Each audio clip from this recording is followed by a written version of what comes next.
Haleluya, puji Tuhan. Puji Tuhan, kita bersama-sama berkumpul di tempat ini untuk memuji dan memuliakan nama Tuhan. Karena Tuhan telah begitu baik dalam kehidupan kita. Amin. Haleluya. Mari saudara semua, saya undang berdiri. Engkaulah kekuatanku, tempat perlindunganku. Haleluya.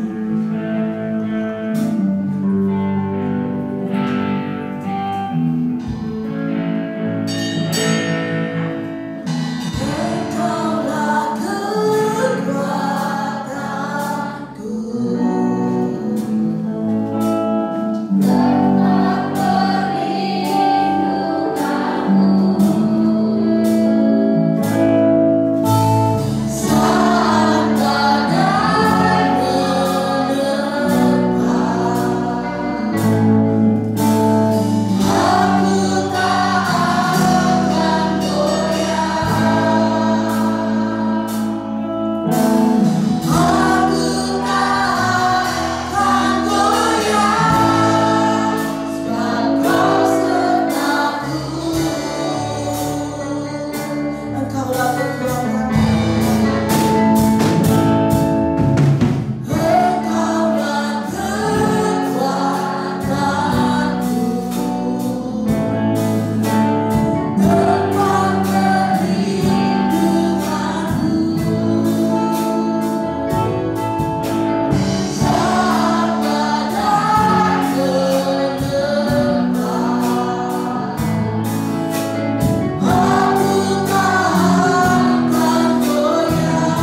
kenal dalam nama Tuhan Yesus Kristus.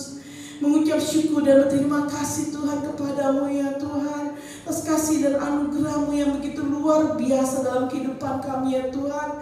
Penyertaan-Mu ya Tuhan, perlindungan-Mu ya Tuhan, bahkan Tuhan memberkati kami Tuhan hari lepas hari ya Tuhan. Semua karena kasih-Mu yang begitu luar biasa, cinta-Mu ya Tuhan yang tidak berbalas kepada kami ya Tuhan. Terima kasih Tuhan Yesus, terima kasih. Kami mengucap syukur dan berterima kasih ya Tuhan. Kalau pada pagi hari ini Tuhan kembali datang ya Tuhan, umat-Mu Tuhan, jemaat-Mu ya Tuhan, untuk memuji dan memuliakan nama-Mu ya Tuhan. Kau tahu kerinduan hati kami masing-masing ya Tuhan. Biar ya Tuhan di saat umat memuji dan memuliakan nama-Mu ya Tuhan, Engkau bersemayam di atas puji-pujian kami, dan Engkau akan memberkati kami semua Tuhan, pribadi lepas pribadi. Dan Allah Roh Kudus kita juga Kau bekerja ya Tuhan pada ibadah kami Tuhan pada pagi hari ini ya Tuhan. Sehingga ya Tuhan kekuatan ya Tuhan daripada Engkau ya Tuhan akan kami dapatkan ya Tuhan. Roh-Mu Tuhan akan selalu menyala-nyala Tuhan dalam kami ya Tuhan, sampai Engkau akan datang ya Tuhan kedua kalinya Tuhan. Terima kasih Tuhan Yesus, terima kasih juga Tuhan hamba-Mu yang telah Kau percayakan beritakan pada firman-Mu ya Tuhan. Kau pakai dia tutup bungkus dalam kuasa salib-Mu ya Tuhan. Biar ya Tuhan urapan yang berdapat daripada tinggi Tuhan ada di atas dia ya Tuhan, sehingga firman yang keluar Tuhan memberi kekuatan dalam kehidupan kami Tuhan, dan memberikan pengharapan ya Tuhan kemana kami harus tujuan kami pergi dan melangkah ya Tuhan. Engkau Tuhan yang berbicara ya Tuhan kepada kami semua ya Tuhan. Terima kasih Tuhan Yesus, terima kasih. Kami akan mulai Tuhan ibadah ini ya Tuhan, hanya dalam nama Tuhan Yesus Kristus, Tuhan Hidup Selamat kami yang hidup. Haleluya, terima kasih Tuhan. Amin. Puji Tuhan, sangat duduk saudara.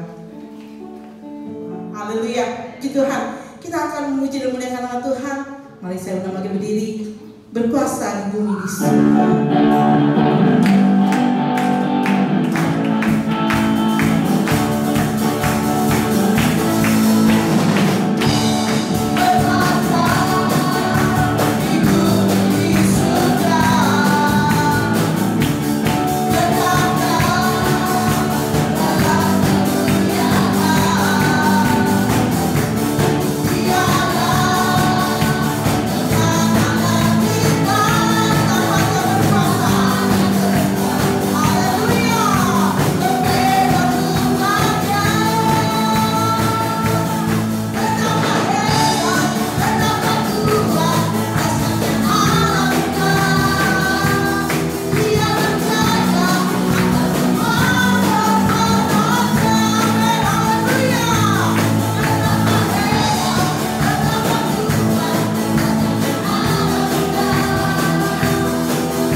Kami tinggikan Engkau di atas segala-galanya.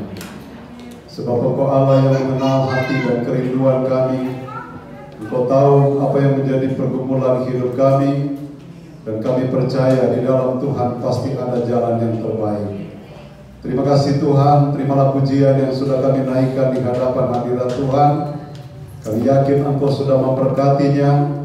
Dan sebentar kami akan mendengarkan kebenaran firman Tuhan. Berbicara lagi bagi kami semua, urapi hamba-Mu, urapi kami semua, biar kebenaran firman Allah benar-benar mendapatkan tempat yang terbaik dalam kehidupan kami.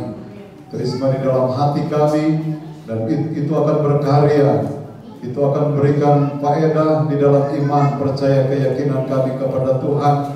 Dan kami yakin Engkau sudah menyediakan berkat buat kami semua pada saat ini. Berfirmanlah bagi kami semua, beberapa menjadi bagian kami semua. Dan segala gangguan roh jahat kami tolak dalam nama Tuhan Yesus Kristus. Kekuatan Tuhan yang berkarya di tengah-tengah kami mendengarkan kebenaran firman Tuhan.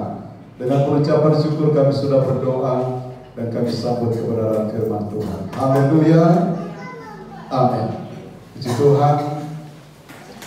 Salam sejahtera dalam kasih Tuhan Yesus Kristus yang adalah kepala gereja kita. Saudara-saudara, kita masih belajar tentang orang-orang fasik.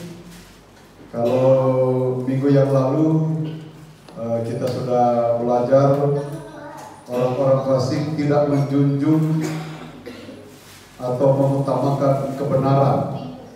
Dan saat ini kita akan melihat bahwa orang-orang fasik mengajukan sesuatu dengan cara tidak benar. Jadi mereka selalu apa yang mereka ungkapkan itu bertolak belakang dengan yang sebenarnya, dengan kebenaran firman Allah. Nah, untuk itu saudara, kita akan melihat ayat awal kita di dalam Yesaya 59 ayatnya yang keempat. Yesaya 59 ayat 4, di sana dikatakan demikian. Tidak ada yang mengajukan pengaduan dengan alasan benar, dan tidak ada yang menghakimi dengan alasan teguh. Orang mengandalkan kesia-siaan dan mengucapkan dusta. Orang mengandung bencana dan melahirkan kelaliman. Saudara-saudara, sekali lagi kita melihat di sini di mana bangsa Israel mereka berada di dalam keadaan iman yang begitu merosot, sehingga mereka memperlihatkan hal-hal yang tidak sesuai dengan kebenaran firman Allah. Apa yang dilakukan oleh orang fasik, itulah yang diperlihatkan oleh orang Israel pada waktu itu. Nah, dikatakan di dalam ayat ini tidak ada yang mengajukan pengaduan dengan alasan benar, dan tidak ada yang menghakimi dengan alasan teguh. Orang mengandalkan kesia-siaan dan mengucapkan dusta. Orang mengandung bencana dan melahirkan kelaliman. Saudara, ada dua alasan yang akan kita lihat di dalam ayat ini, yang akan kita ambil di dalam ayat ini. Mungkin ada banyak alasan, tetapi saya mengambil dua alasan yang juga tercatat di dalam ayat ini. Mengapa bangsa Israel ketika itu mengajukan sesuatu dengan cara tidak benar? Jadi segala sesuatu itu pasti ada alasannya, ya. Dan dua alasan itu, yang pertama adalah karena orang mengandalkan kesia-siaan. Itu yang ada di dalam ayat ini, saudara. Orang mengandalkan kesia-siaan. Dan yang kedua, karena orang mengandung bencana dan melahirkan kelaliman. Itu juga di dalam ayat ini, ya. Orang mengandung bencana dan melahirkan kelaliman. Kita akan melihat, saudara. Yang pertama adalah karena orang mengandalkan kesia-siaan. Nah, saudara-saudara, Kalau berbicara tentang kesia-siaan di dalam Alkitab, itu ada banyak yang mengungkap tentang kesia-siaan. Dan kita akan membaca, saudara-saudara, kita membaca dulu ayat yang sudah minggu lalu juga sudah dibaca, karena ini berhubungan dengan hal-hal yang tidak yang sia-sia atau kesia-siaan. Di dalam Kolose 3 ayatnya yang kelima. Kolose 3 ayatnya yang kelima, apa yang dikatakan di sana? Karena itu matikanlah dalam dirimu segala sesuatu yang duniawi, yaitu percabulan, kenajisan, hawa nafsu, nafsu jahat, dan juga keserakahan yang sama dengan penyembahan berhala. Jadi saudara, apa yang dikatakan di dalam hal ini tentang keduniawian ini, yaitu percabulan, kenajisan, hawa nafsu, nafsu jahat, dan juga keserakahan, itu menunjuk kepada atau disamakan seperti dengan menyembah berhala. Artinya saudara, yang didahulukan adalah hal-hal yang tadi, tetapi kemudian memposisikan Tuhan kepada posisi yang lebih rendah, atau mungkin juga menduakan, ya. Jadi percaya kepada Tuhan, tetapi yang diandalkan atau yang didahulukan adalah hal-hal yang duniawi ini. Itu dikatakan atau disetarakan dengan penyembahan berhala. Nah, kalau kita melihat lagi saudara tentang penyembahan berhala ini, di dalam Ulangan pasal yang kelima ayat yang ke-7 sampai ayat yang ke-10, ini adalah bagian dari 10 hukum yang diberikan oleh Allah melalui Musa. Ternyata saudara, kalau membuat berhala itu ada akibat yang jangan sampai terjadi. Itulah sebabnya saudara, kita jaga kehidupan kita, apalagi kita orang tua, sebagai anak Tuhan, sebagai orang percaya, berikan teladan yang baik buat anak cucu kita. Lakukan kebenaran firman Allah, dampaknya akan baik kepada keturunan kita. Tetapi kita melihat saudara, di dalam Ulangan 5 ayat yang ke-7 sampai ayat yang ke-10. Jangan ada padamu Allah lain di hadapanku. Ayat yang ke-8. Jangan membuat bagimu patung yang menyerupai apapun yang ada di langit, di atas, atau yang ada di bumi di bawah, atau yang ada di dalam air di bawah bumi. Ini berbicara tentang berhala, ya. Ayat yang ke-9. Jangan sujud menyembah kepadanya atau beribadah kepadanya, sebab aku Tuhan Allahmu adalah Allah yang cemburu, yang membalaskan kesalahan bapa kepada anak-anaknya dan kepada keturunan yang ketiga dan keempat dari orang-orang yang membenci aku.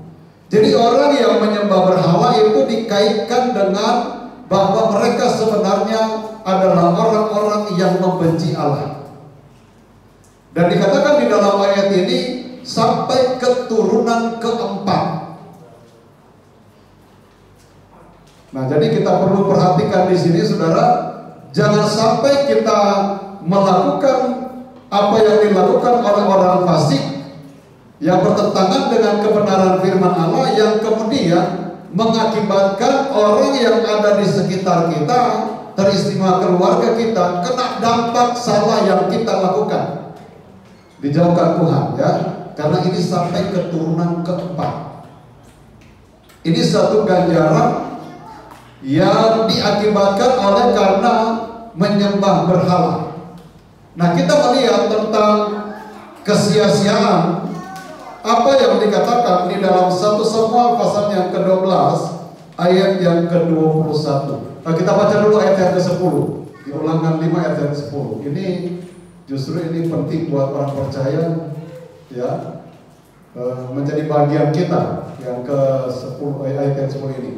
Tetapi aku menunjukkan kasih setia kepada beribu-ribu orang yaitu mereka yang mengasihi Aku dan yang berpegang pada perintah-perintahku. Nah, kemudian kita melihat berbicara tentang kesia-siaan 1 Samuel 12 ayat yang ke-21.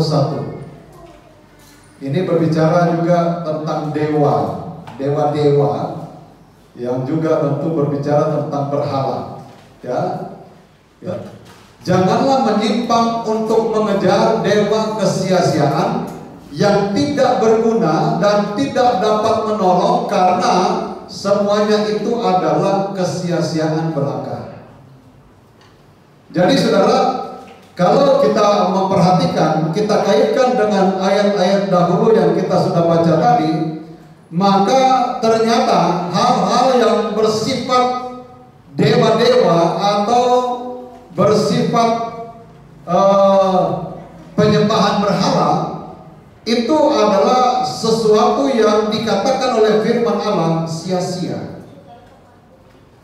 Dan kalau kita perhatikan saudara, tidak sedikit orang yang kemudian terikat dengan hal-hal ini.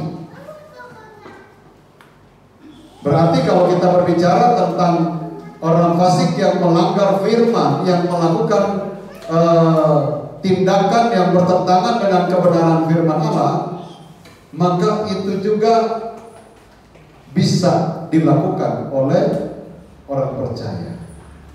Ada haleluya saudara. Sehingga kita diingatkan oleh kebenaran firman Allah, jangan sekali-kali mengejar. Yang dikatakan jangan menyimpang untuk mengejar dewa kesia-siaan.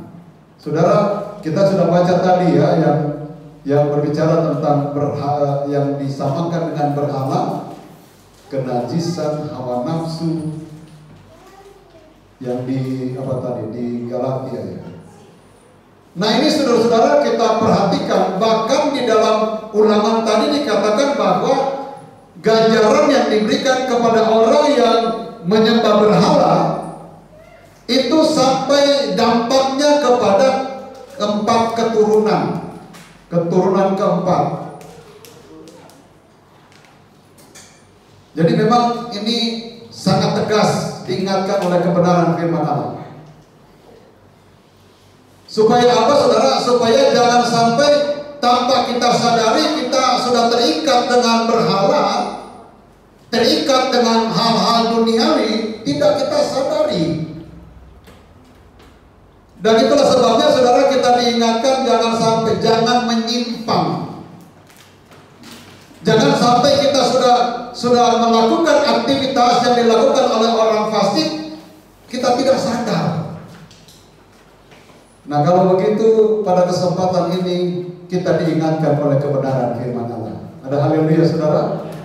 Supaya kita benar-benar menjalankan aktivitas kebenaran firman Allah itu sesuai dengan apa yang dicatat di dalam firman Allah. Tidak ada alasan yang lain. Kita mau argumentasi yang manapun, kalau itu tidak berdasarkan firman, tidak boleh kita pakai. Oh ini kan karena kebutuhan. Oh ini kan karena macam-macam lah alasannya. Tidak ada alasan. Yang paling diperhatikan oleh Tuhan di sini adalah apakah kita menempatkan Tuhan di atas segala-galanya atau tidak. Nah ini kan berbicara tentang keyakinan kita, percaya kita kepada Tuhan, supaya tidak terganggu dengan hal-hal yang bersifat keduniawian.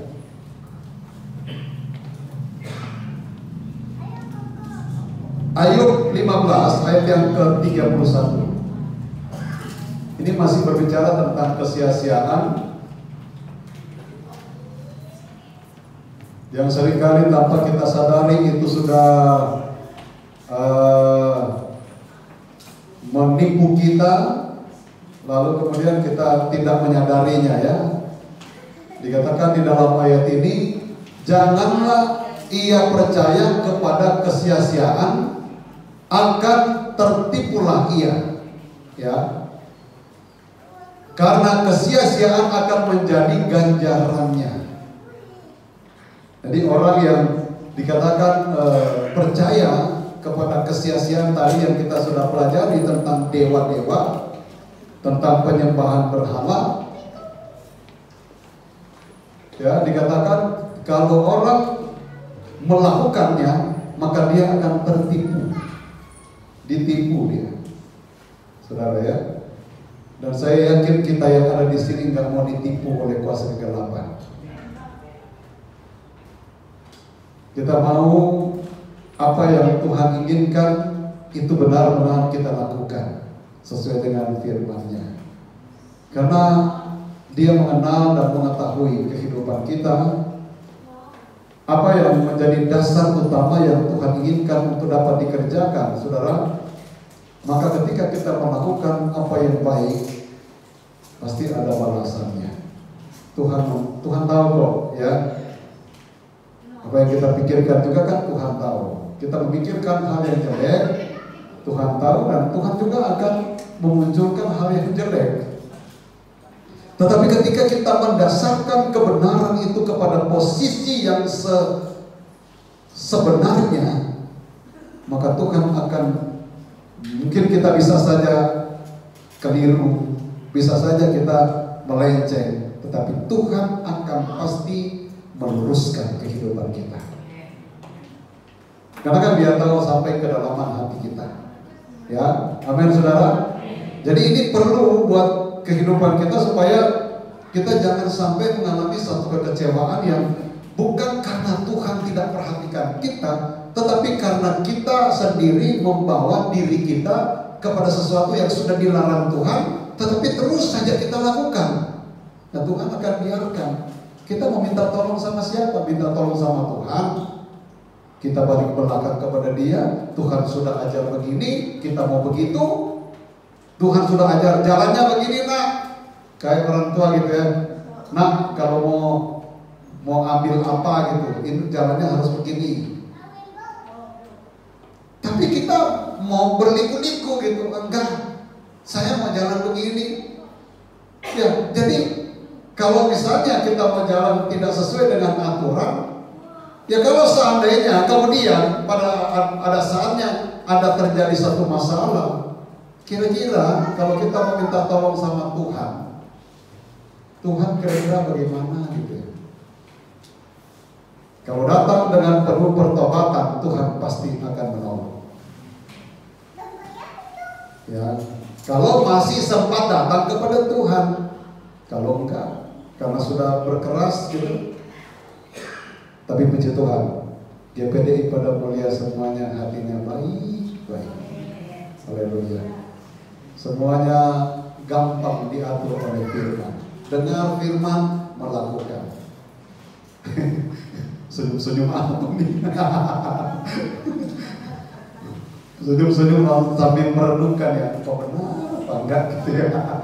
Tapi tidak apa-apa, ini memberikan satu koreksi buat kita semua ya, supaya kita diberikan jalan yang terbaik oleh Tuhan.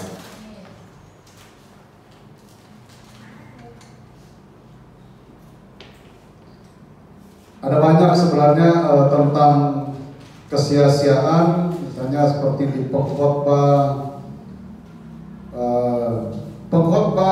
2 ayat yang ke-11. Coba kita baca ayat ini. Ketika aku meneliti segala pekerjaan yang telah dilakukan tanganku dan segala usaha yang telah kulakukan untuk itu dengan jerih payah, lihatlah segala sesuatu adalah kesia-siaan dan usaha menjaring angin. Saudara tahu angin? Saudara pakai apapun jaringnya, mau ada lubangnya, mau nggak ada lubangnya, jaringnya dipakai, tetap angin itu tidak bisa ditangkap. Betul ya saudara ya? Apa saudara bisa lihat angin, bentuk angin? Hambar, kosong. Salomo, siapa yang tidak kenal kisah daripada seorang Salomo? Tetapi dia katakan bahwa semua yang dia lakukan tanganku, ini kan dia bilang tanganku dan segala usaha yang telah kulakukan untuk itu dengan jerih payah, dikata segala sesuatu adalah kesia-siaan dan usaha menjaring angin. Jadi sebenarnya ini menunjukkan bahwa apa yang kita berikan posisi kepada apa yang kita kerjakan, tempat apa yang kita berikan, hasil yang kita raih. Lalu kemudian saudara, ini sebenarnya mengingatkan bahwa di dalam dunia ini segala sesuatu itu tidak ada gunanya kalau itu tidak di dalam Tuhan, kalau itu tidak dilakukan sesuai dengan kebenaran firman Allah, kalau itu tidak menempatkan Tuhan di atas segala-galanya. Kan ada orang yang kemudian menaruh kekayaanku lebih hebat daripada Tuhan, pekerjaanku lebih hebat daripada Tuhan, usahaku lebih hebat daripada Tuhan. Nah, ini dikatakan oleh Salomo, gak ada gunanya semuanya. Sekali lagi, siapa yang tidak kenal Salomo dengan kisahnya yang begitu hebat, sampai ratu dari negeri Seba dia datang sendiri berkunjung untuk melihat kenyataan atau apa yang dia pernah dengar tentang kehebatan Salomo. Tetapi semuanya itu kemudian dirangkaikan dan diucapkan oleh Salomo, semua yang dia kerjakan itu adalah sia-sia, kesia-siaan, sama seperti menjaring angin. Seperti tadi saya kasih gambaran, mau pakai apa, jaring yang bagaimana? Saudara bisa menangkap angin? Artinya nggak ada kelihatan apa-apa sebenarnya, saudara. Sehebat apapun yang kita sudah raih di dalam dunia ini, tidak ada artinya apa-apa kalau engkau tidak di dalam kebenaran firman Allah. Sehingga tidak ada alasan untuk kita menempatkan Tuhan itu seolah-olah yang lain lebih. Gak ada alasan. Kita harus tempatkan Tuhan di atas segala-galanya. Puji Tuhan. Ada banyak ayat saya catat di sini. Ada juga di Pengkhotbah 2 ayat 17, ini kan ayat 11. Pengkhotbah 2 ayat 21, Pengkhotbah 2 ayat 26. Kita baca Pengkhotbah 2 ayat 26. Kita lihat keistimewaan orang yang percaya kepada Tuhan, ya. Karena kepada orang dikenangnya ia mengaruniakan hikmat, pengetahuan dan kesukaan, tetapi orang berdosa ditugaskannya untuk menghimpun dan menimbun sesuatu yang kemudian harus diberikannya kepada orang yang dikenang Allah. Luar biasa nggak orang percaya, saudara? Tetapi untuk perkara duniawi, perkara jasmani, dikatakan juga, saudara, bahwa ini pun kesia-siaan dan usaha menjaring angin. Artinya, saudara, kehidupan di dalam dunia ini kalau diukur dengan kehidupan yang Tuhan janjikan, gak ada artinya apa-apa. Kalau Tuhan kasih kehidupan masuk ke dalam surga untuk selama-lamanya, coba saudara hitung. Sekarang kita umur berapa? Lalu penghasilan kita berapa? Usaha kita bagaimana? Pekerjaan kita bagaimana? Setinggi apa? Lalu kemudian kalau seandainya itu semua kita taruh kepada posisi yang kita anggap ini adalah kita bisa andalkan, kita bisa banggakan, maka kita berarti sudah melangkahi apa yang menjadi keinginan Tuhan. Tapi puji Tuhan, sekali lagi di sini gak ada seperti itu, ya. Amin, saudara. Kita berusaha untuk hidup sesuai dengan kehendak Allah, karena ada rencana Tuhan. Bahkan saudara, orang yang percaya kepada Tuhan Tuhan menyediakan kok sesuatu yang luar biasa. Tuhan bisa pakai orang yang tidak percaya, orang lain yang tidak melakukan kehendak Tuhan untuk menjadi sarana berkat buat kita. Ini ayat ini ada loh saudara. Ada banyak kesaksian-kesaksian hamba Tuhan. Orang yang tidak percaya membantu. Tiba-tiba datang.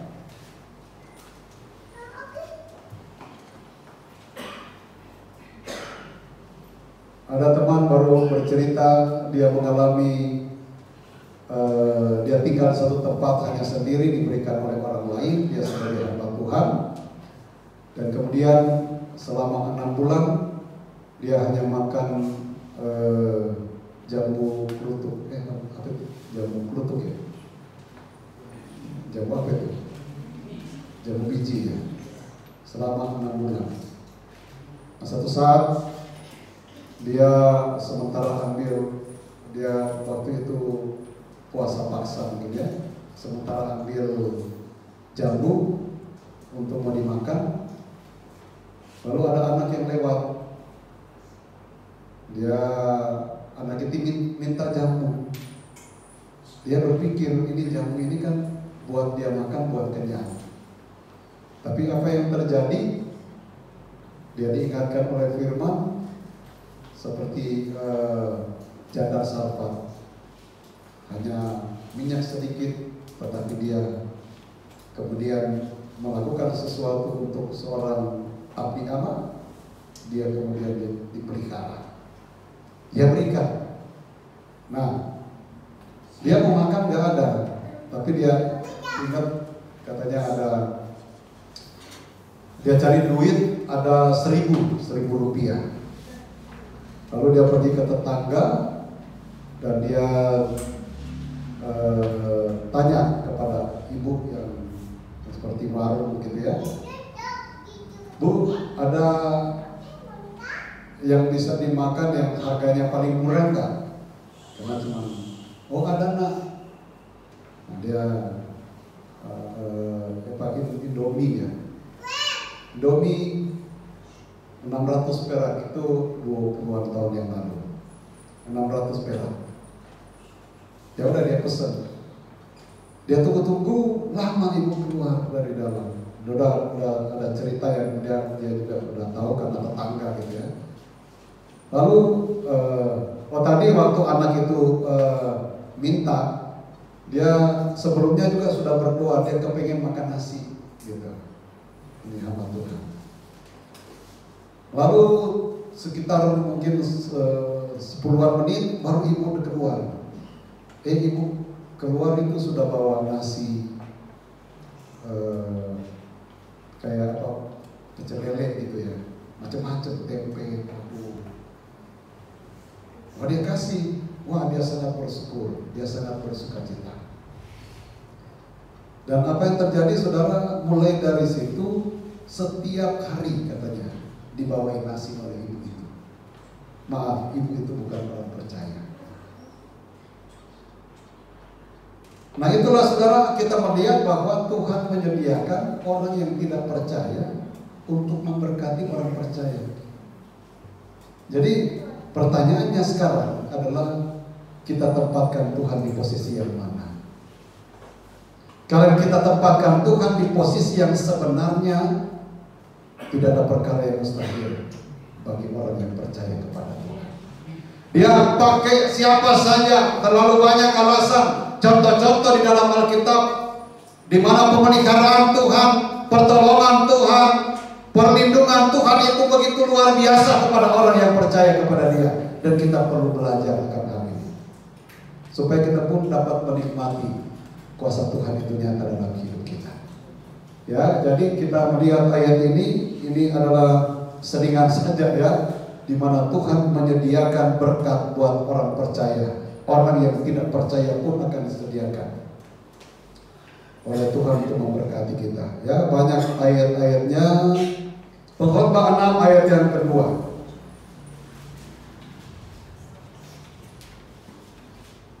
Orang yang dikaruniai Allah kekayaan, harta benda dan kemuliaan sehingga ia tak kekurangan suatu pun yang diingininya. Tetapi orang itu tidak dikaruniai kuasa oleh Allah untuk menikmatinya, melainkan orang lain yang menikmatinya. Inilah kesia-siaan dan penderitaan yang pahit. Biar kita di sini adalah orang-orang yang dikaruniai oleh Tuhan untuk menikmati berkat. Puji Tuhan. Ada banyak berkat yang Tuhan sediakan, sukacita, damai, sejahtera. Biar itu semua menjadi bagian kita. Ya. Nah, itu yang pertama tentang kesia-siaan, saudara ya, yang berbicara tentang orang mengandalkan kesia-siaan. Dan yang kedua, karena orang mengandung bencana dan melahirkan kelaliman. Nah, saudara-saudara, kita membaca di dalam Yakobus 1 ayat yang ke-14 dan yang ke-15.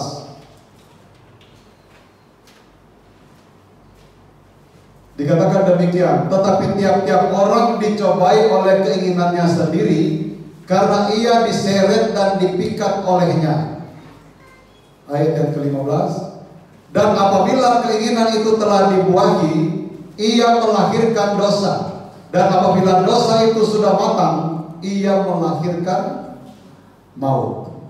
Saudara, kita melihat di dalam ayat yang pembacaan kita di dalam Yesaya 59 ayat yang keempat, dikatakan orang mengandung bencana dan melahirkan kelaliman. Sudah mengandung bencana. Nah, ini berbicara tentang orang fasik, mengandung bencana, melahirkan kelaliman.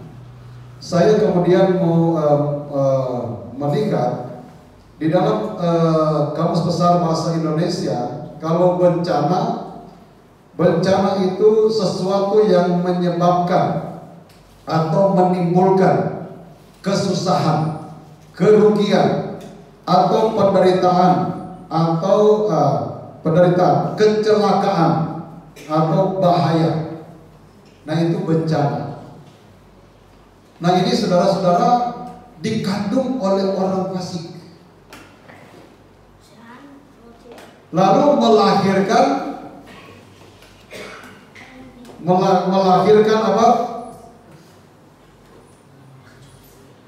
Melahirkan kelaliman. Kalau lalim, ini kan kata dasarnya kan lalim, kelaliman dasar asal dari kata dasarnya lalim. Nah, kalau lalim di dalam Kamus Besar Bahasa Indonesia, lalim itu sama dengan zalim. Kalau kita suka dengar dizolimi, kalau di dalam Kamus Besar Bahasa Indonesia itu zalim, ya, Z pakai Z. Nah, artinya adalah bengis, tidak menaruh belas kasihan, tidak adil, atau kejam.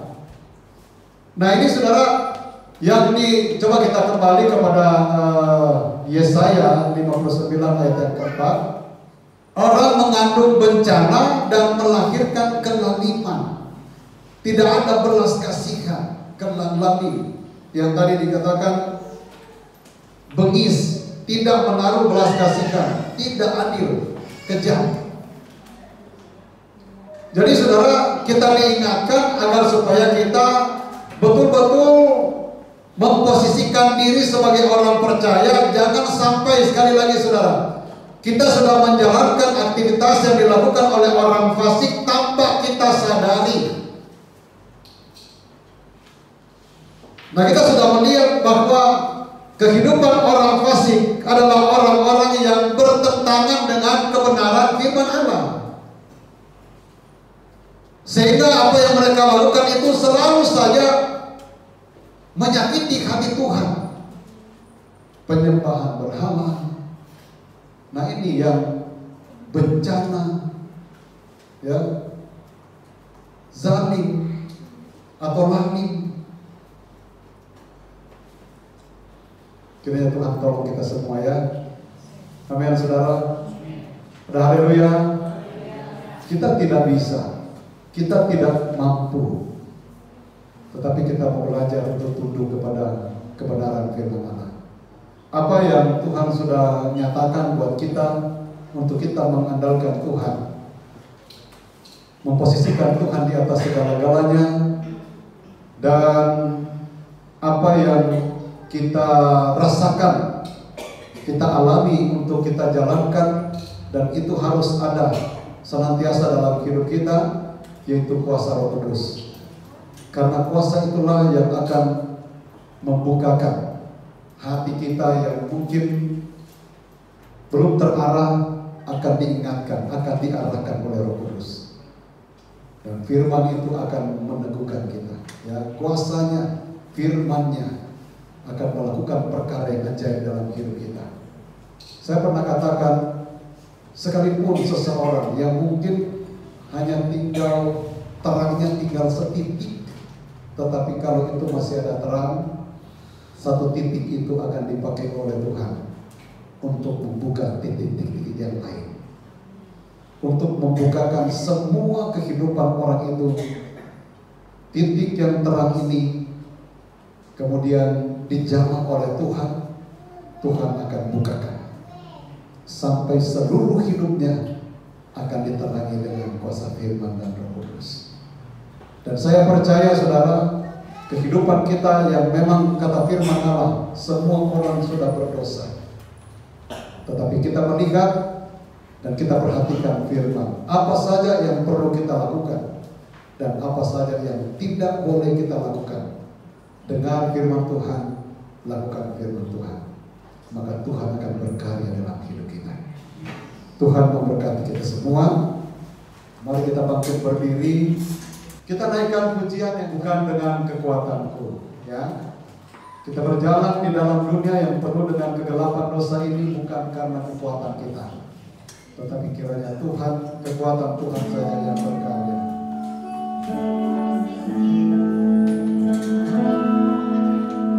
Bukan dengan kekuatanku ku dapat jalani hidupku, tanpa Tuhan yang bisa hidup. Ku tak mampu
sikap dari orang fasik yang begitu menyakitkan hati Allah.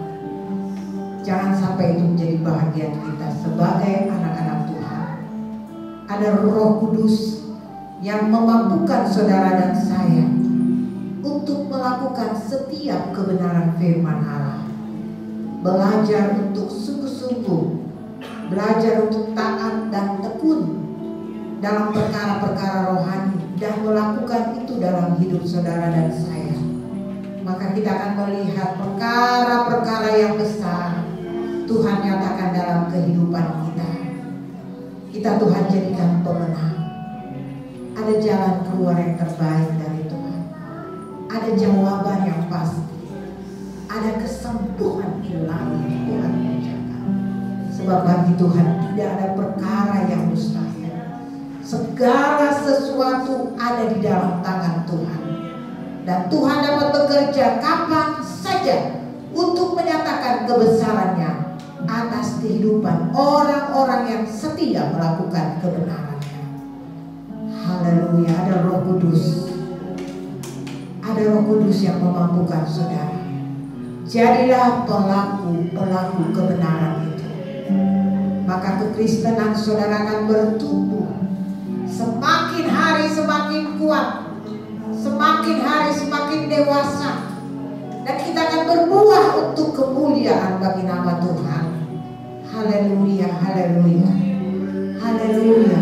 Bukan dengan kekuatan saudara dan saya kita dapat berdiri dan melakukan ini, tetapi dengan kekuatan daripada Roh Kudus yang akan mampukan saudara menjadi anak-anak Tuhan yang berkenan di hati Tuhan, anak-anak Tuhan yang menyenangkan hati Tuhan.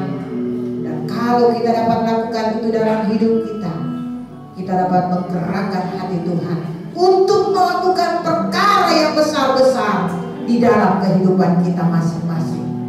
Ada mujizat Allah terjadi, ada pertolongan buat saudara dan saya, ada berkat-berkat Allah yang melimpah. Dia sudah sediakan bagi kita semua. Haleluya, haleluya, haleluya, haleluya, haleluya, haleluya.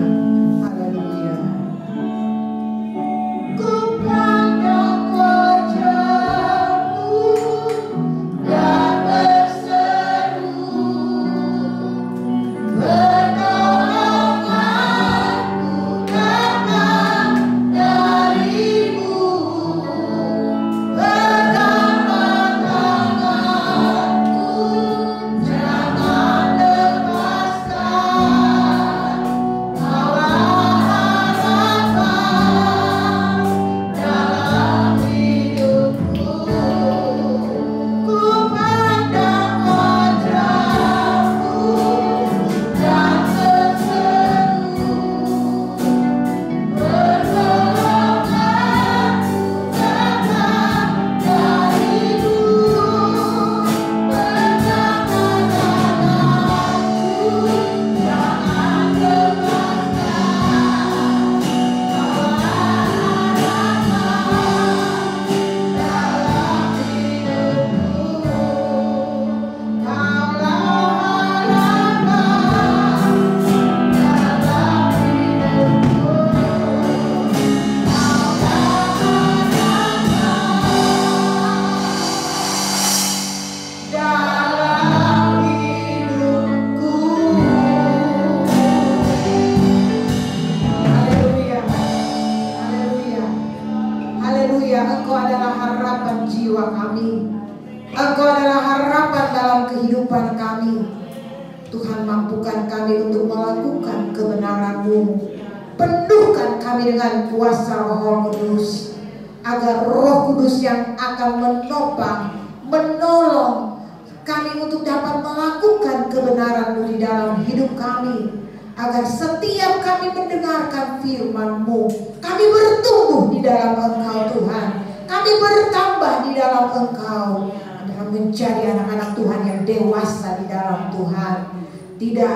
Tuhan tidak menjadi anak-anak Tuhan yang cengeng dan tidak mampu menghadapi hidup ini, tetapi semakin hari semakin kuat di dalam Engkau. Terima kasih, teguhkan kami dengan kebenaran-Mu. Biar kebenaran-Mu yang memimpin kami. Dari kebenaran datang kepada kemenangan. Tuhan, dari hal-hal yang kecil sampai kepada perkara-perkara yang besar, kami akan nikmati itu di dalam Engkau Tuhan. Dan benar-benar kami dapat menikmati Tuhan dalam seluruh kehidupan kami masing-masing. Terima kasih Bapa di dalam sorga. Terpuji-pujilah Engkau. Berkati hamba-Mu yang sudah melayani kami dengan firman-Mu. Tuhan, pakai dan urapi dia.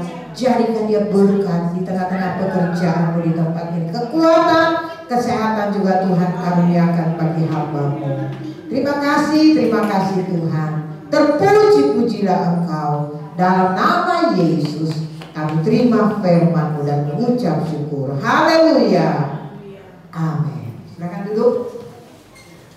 Mari kita bangkit berdiri dan akhiri ibadah kita pada siang hari. Kita nyanyikan doa bes yang kembalikan kepada Bapak Gembala.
Memberkati semua korban persembahan yang diberikan dalam bentuk apapun, dalam nama Tuhan Yesus Kristus semuanya diberkati oleh Tuhan. Menyerahkan lagi ke dalam tangan Tuhan bahwa semua aktivitas kami semua berserah penuh hanya ke dalam tangan Tuhan, karena kami sangat menyadari apa yang dapat kami kerjakan dan lakukan semuanya bersumber dari Tuhan. Itu sebabnya Tuhan tolong kami, berikan kekuatan, hikmat, kebijaksanaan, kesehatan di dalam setiap kehidupan kami, sehingga ketika kami menjalankan aktivitas kami yang Tuhan percayakan bersama dengan Tuhan, pasti diberkati oleh Tuhan. Terima kasih Bapa. Berdoa juga pada saat ini bahwa saudara-saudara kami, keluarga jemaat yang tidak bersama dengan kami, kalau mereka dalam keadaan sakit dimanapun mereka berada, lawatan Tuhan dinyatakan bagi mereka, sembuhkan dalam nama Tuhan Yesus Kristus, dan di dalamnya Engkau ditinggikan dan dimuliakan. Semua rencana gereja di tempat ini, Tuhan Engkau campur tangan, Engkau adakan. Dan Engkau adalah Allah yang kaya, Engkau Allah yang mengenal dan mengetahui apapun yang menjadi pergumulan kami.